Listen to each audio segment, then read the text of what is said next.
আমার তেমন ঘনিষ্ঠতা ছিল না। আমার ওনার সাথে বোধ আমার জীবনে একবার কি দুইবার দেখা হয়েছে। প্রথম যখন একদিন ওনার যখন মেয়ের বিয়ে দিবে, ওই দিন বিয়ের কথাবার্তার জন্য সে আমার বাসায় গিয়েছিল। আমি দুপুরবেলা আমার ভাই আমাকে ফোন করছে, বললো আপনি বাসায় আছেন? আমাদের আশেপাশে আমি একজন অতিথি নিয়ে আসতেছি। তো এই ভদ্র মহিলা আমার বাসায় গেল, আমার বাড়িতেই আসতে গেল, বাড়িতেই গেল।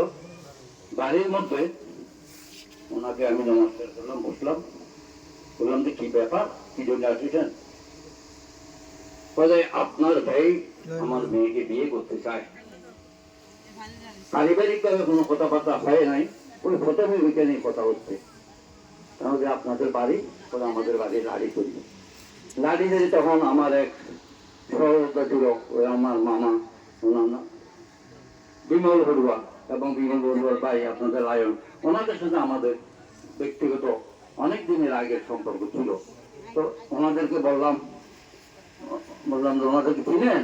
বলতে চিনি, ওনারা আমাদের আত্মীয় হয়, ওনারা এক পাশে আমরা এক পাশে। তাহলে আমার কি করতে হবে এখন? তাহলে আপনি আমাদের বাড়িতে যেতে হবে।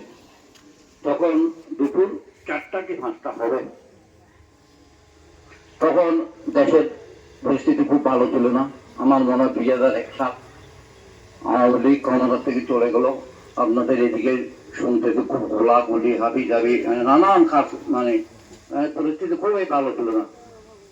আমি বললাম যে রাত্রে আপনার এখানে রাস্তাঘাটও খারাপ, গাড়ি নিয়ে যাওয়ার সুযোগ আছে, কিন্তু আসতে তো অনেক সময় লাগবে। এখন আমি কি করব? আমি যাবো না। ঠিক আছে, এখানে কথাবার্তা বলে না, আমি এখানে কথাবার্তা বললে মেয়ে বিয়ে দেবো না। আপনারা যদি যান, আমি আমার আবার ছোট ভাই ছিল, উনি কমিশনার ছিল।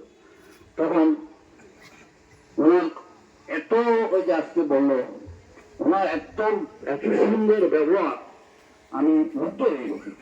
আমাকে তখন থেকে এত আপন করে দিল, আমি ওনার কথা না ফেলে আর রাত্রে ঠিক 7টা, আমার বাড়িটা তখন ইনকাম থেকে চাকরি ঘুমে আসার পর 6টা কি 7টায় আমরা রওনা হলাম।